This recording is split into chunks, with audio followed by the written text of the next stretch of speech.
welcome to another MMAC interview. Today we have curatorial intern Ashley Rickman. Ashley, do you want to introduce yourself? Yes, hi, I'm Ashley Rickman. I am a curatorial intern and also the new Interim Office Administrator for the MMAC as well. I'm a post-baccalaureate student, so I've gotten my bachelor's degree already, and I just wanted to finish up a few credits and think about grad school for the future. Very cool, very cool. So how did you start at MMAC?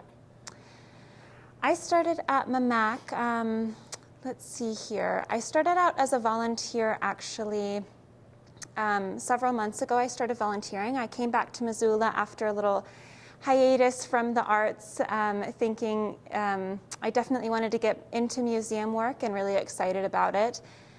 So I started out as a volunteer, and then it kind of evolved into the curatorial internship as I needed a few art history credits as well, so it worked out really well. I also have done a very short curatorial internship in 2015 when I was a student here as well, so it's really nice to return and kind of get the full experience. Great, and you've also worked at the UC Gallery, is that correct? Yes, I did. How does that compare to, I don't know, I guess MMAC's a little bit more established, whereas UC Gallery caters more towards student artworks, is that correct? Yeah, exactly. So the UC Gallery does a lot of student artworks, also just community members, Montanans artworks, so you don't have to be a student to have your art shown at the UC Gallery. It was an amazing experience over there. I was a co-events coordinator, and the gallery is student-run, student-led. So it's mostly just us students having been taught a lot of great skills and then kind of running with it. So we were curating, we were working with artists, we were part of the selection process, all of that, and it was really wonderful. I think, you know, there are a lot of differences between working in galleries and museums, mainly for the fact that galleries are a lot of contemporary artwork. You're working with living artists, and museums, as particularly ours, are historical artworks, and so yeah, there's a lot of differences, and it's really exciting to actually get into museum work and to be able to kind of get my hands on a lot of historical artworks as well. Yeah, very cool. Do you prefer the historical artwork? At this point in time, I do, yes. I think, let's see, yeah, you know, there's an allure to both sides of it, and I think that at this point I'm really interested in delving into art history, and there's just so much to study and to check out. Oh, so. Absolutely. You mentioned grad programs too, right? That you're looking at. How would that, or how has MMAC helped you look at those differently? And what do you want to get out of it? Sure. So I will be going to grad school at some point in the future for art history, to be an art historian and to be a museum professional. And one of my main goals coming back to Missoula and getting involved with MMAC was to get kind of a broad experience of the museum experience and figure out exactly where I fit in at a museum and where I wanted to fit in and where my skills lie and what interested me. So I've had the amazing opportunity to have a really broad array of experience at the MMAC. And that kind of goes from the volunteer work that I did, where I was doing a lot of cataloging and working with the collection, so kind of register our work, and into the curatorial internship, where I've worked underneath guest curators and working underneath the director as well. And now I'm moving into the interim administrative position, which is really exciting. And so I've really just kind of had the gamut, which is more than I could have ever asked for, you know, coming into this. Certainly in my internship, I have to do so many different things, right? You know, you get hired for one thing and all of a sudden you're doing another. But that's just kind of the nature of MMAC, right? And kind of smaller regional museums. So what's been your most recent project as curatorial intern? Sure. So as curatorial intern, I'm started out doing a lot of the same work I was doing as a volunteer. And that was working on some acquisitions that we have in the collection that just needed to be cataloged into the databases and kind of dealt with. We have, a lot of work in the museum. I'm trying to remember the number, but it's the largest collection of works in a 500-mile radius. And so we have a lot going on down there in the storage room. My first task as curatorial intern has been working with those. And from then I kind of picked up some work underneath, of course, the curator and the director, where I am writing up documents, and a lot of the work that I've done has been kind of tracking down art pieces around campus, because we have pieces in kind of several different facets that are installed throughout campus in different buildings, and in the Missoula Public Library, that kind of a thing. And so it's been really fun actually to get to know a lot of different staff and staff members on campus who aren't necessarily involved in the arts, and then I'm just trying to think of everything I've done so far. It's been a big, there are a lot of big pieces all around semester. campus. That's kind of how I started too. They gave me a spreadsheet. They said these should be in these buildings. Go find them. And it was really stressful when they weren't there. Right? I'm sure you feel that as well. Yeah. It's been fun though, tracking all of those down. And then the sort of second part of my internship is the Homage to Africa exhibition, and so I'm doing a research project and lecture in April on the Kuba textiles. And so I was involved in the installation of the exhibition, as well as assisting the curatorial team in kind of picking out some of the textiles that we were going to be displaying from the collector, and so kind of involved in a lot of that as well, which has been really exciting. Do you have a plug? You want to plug your lecture that you're doing, your talk that you're doing? Oh, sure. Yes.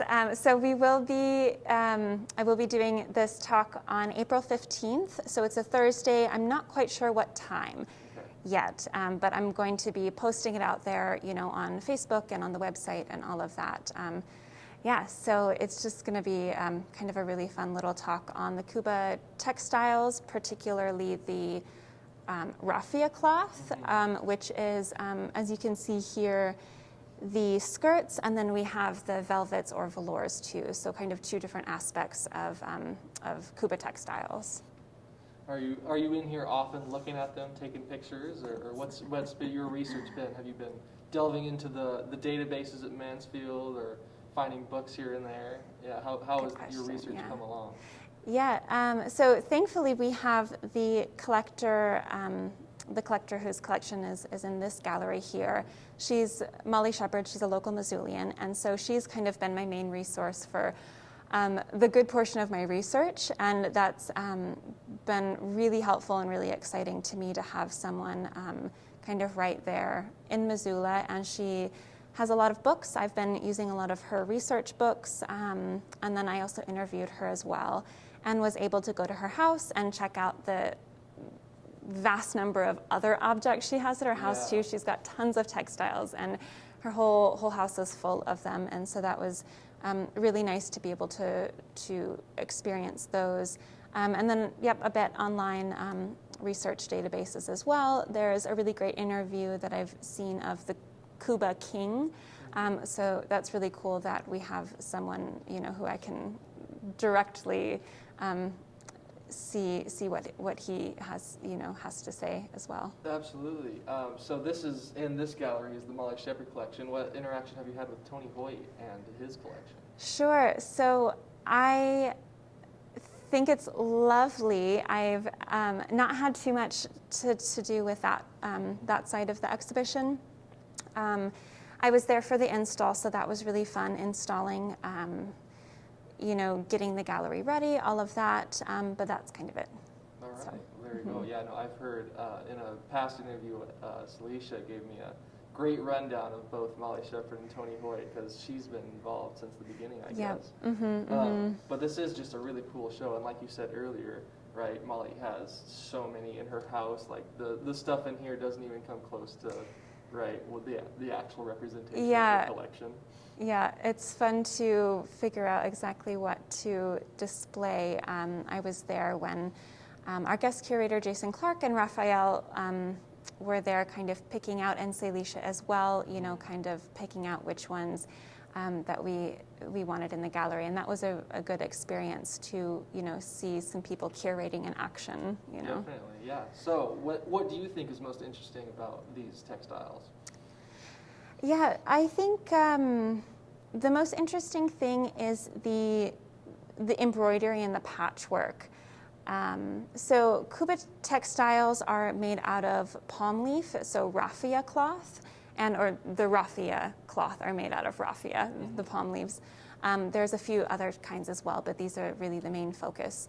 And it's an incredibly tedious process that takes kind of many people throughout Kuba society to create these cloths. We have men gathering the palm leaves, boys and I think young children are preparing the fiber, softening them up, and then you have men who are weaving kind of the base layer. And then women go in and embroider, do this embroidery, and then put the applique patches, the patchwork, that technique is called applique. So when you're putting those on, women are doing that as well. And the thing that I find most interesting is the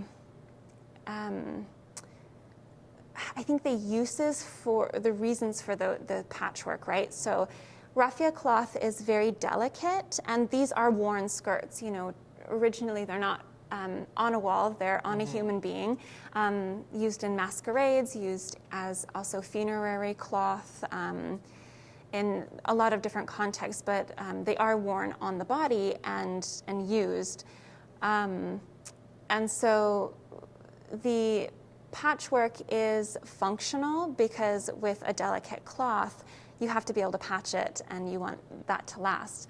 But then has almost just this complete life of its own with the symbols and the design work as well. So you have the patches being both functional as well as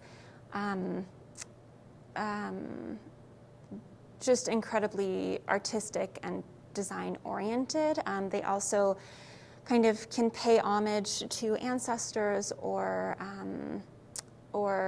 figures in society, and so there's kind of a lot of different purposes. But when the women are coming up with these embroidery patterns, I've read that, as far to my knowledge, is that they don't have a preconceived idea of what it's going to look like. They just kind of go with it. Cool. And I find that part really interesting. And as well as that, the symbols, and this is true with both the velvets, which we'll take a look at in a bit, and the skirts, the symbols, Kuba have over 200 words for each of the symbols. And so it's, this whole language on its own. And those kind of range from everyday objects to like chicken's feet to words honoring, like I said, the king or ancestors, and so there's all this whole language going on that is being applied through the patchwork. And so, the patches are interesting to me. No preconceived notion. I don't know, I feel like most, Western style artists sit down with something they want to paint, something they want to sculpt, right? And that's what they do. But that's very interesting that they just don't know what they're going to make. Yeah, right? I was telling Molly Shepard when I interviewed her on these textiles that that's the kind of mindset that I wished I could have always come to in art school. That's like the dream, is to be able to work intuitively and work, let the material dictate, tell you what's going to happen. And so I really admire that about these textiles. Yeah, that is very cool. I like that. That's a very interesting point. So you said earlier that these are skirts; they're meant to be worn, right? So how does them hanging up in a gallery like this, how does that change the reception of them? How you view them? Sure. I think it's along with every object in here. So many of these objects are made to be functional. They're either made as utilitarian objects like baskets, it's a art object, and at the same time, it's actually a vessel made to be used and hold something.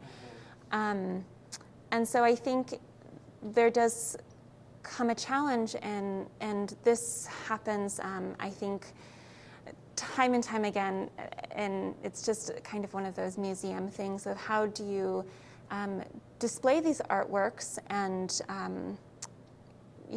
pay homage to that culture, and still do it justice, but still be able to display it functionally. We still had to figure out, we don't have a person who's going to come in or a body to put it on like it's originally intended for, but we came up with a fun way to hang them, and I think it's just a bit of give and take that you have to do with figuring out how it's going to work best for both the space, the audience, the viewer, as well as doing that culture justice as well. And I have quite little experience in this, so I'm talking a lot for the museums that I don't have too much experience with.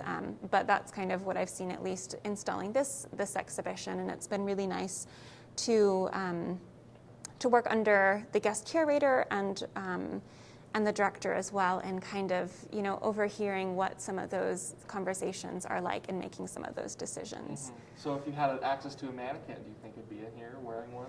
No. No? No. I can't remember, I don't know. I was not part of the curatorial team on that. I mostly did the install.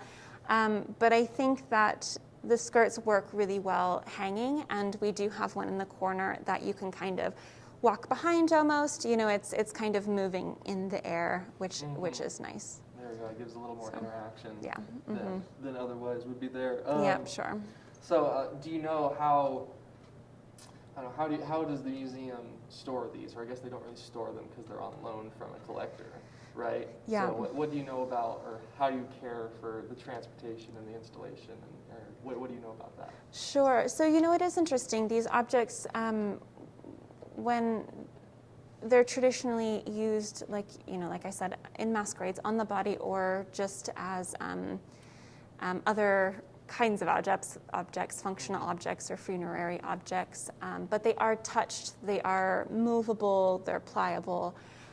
So I think there is a bit of challenge that comes with, okay, well, they are art objects that we want to take the utmost care with and treat them with respect.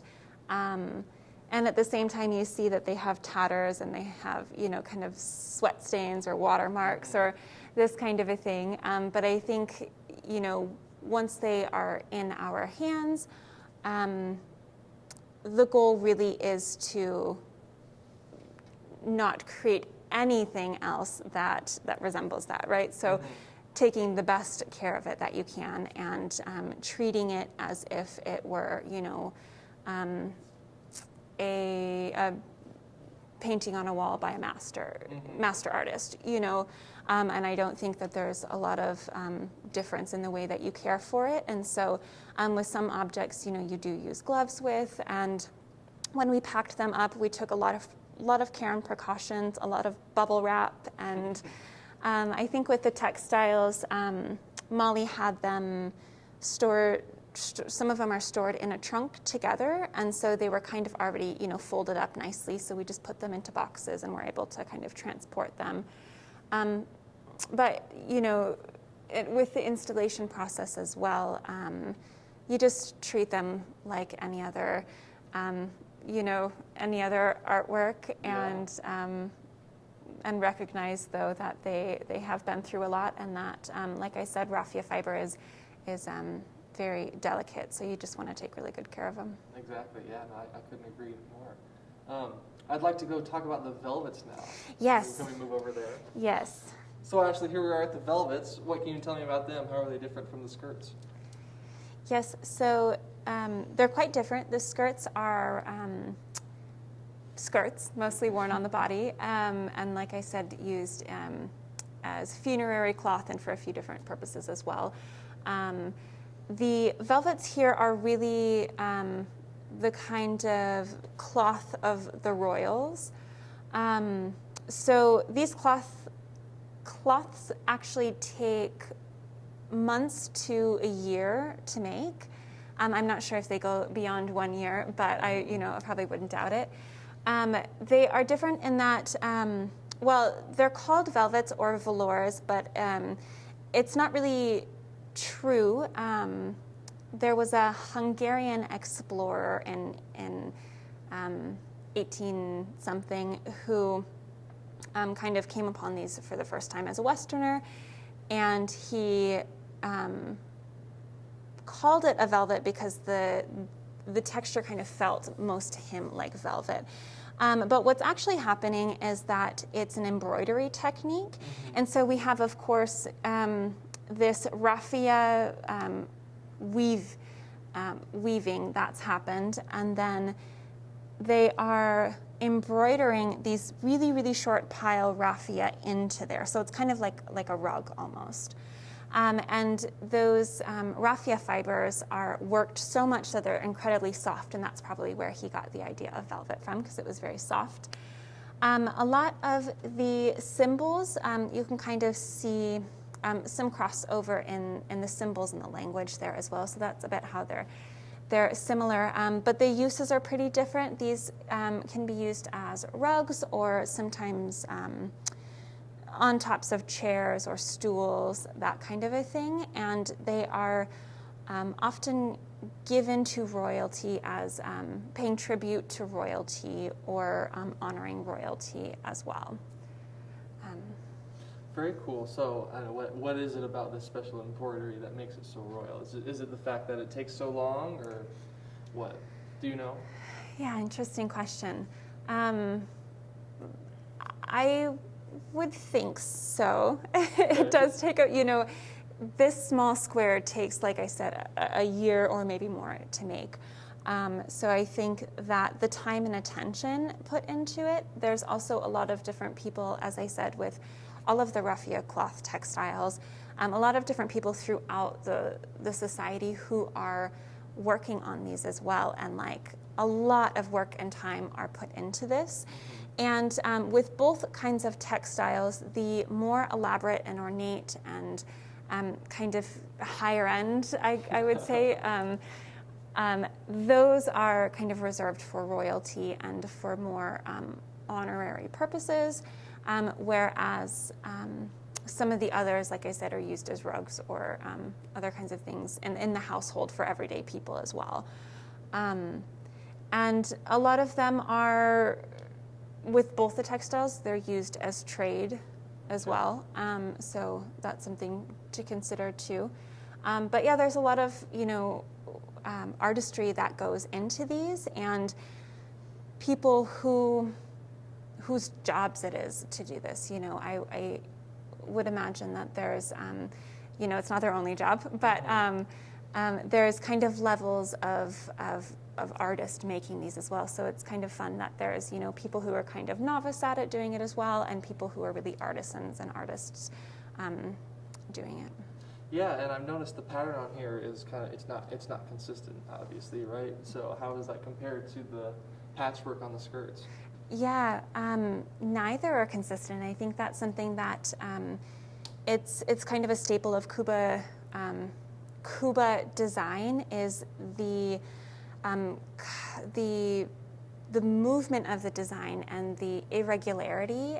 You'll see in a lot of works that there are no real right angles. It's not completely symmetric, but it all works together as its own kind of design, its own kind of thing.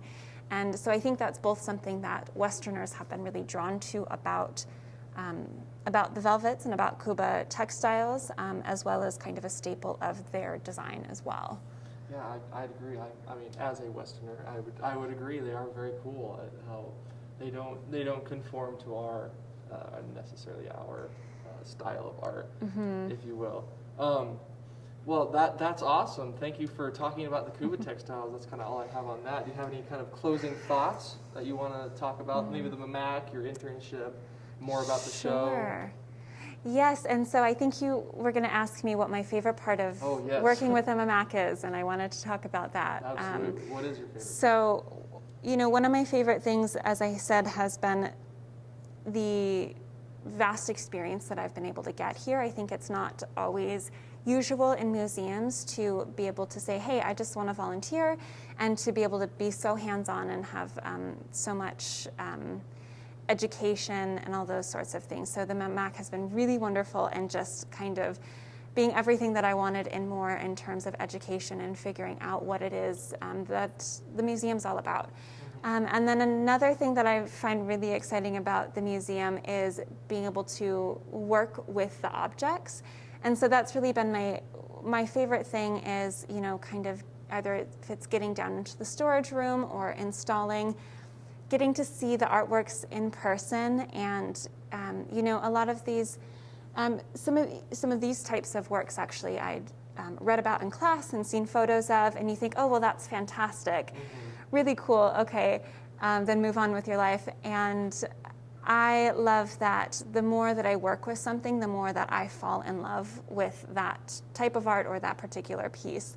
And so actually being able to see something in person, with the velvets particularly, you can see the kind of topography of it. You can see the pile of the raffia, and it's just a whole different experience than when you're seeing it, on a computer screen.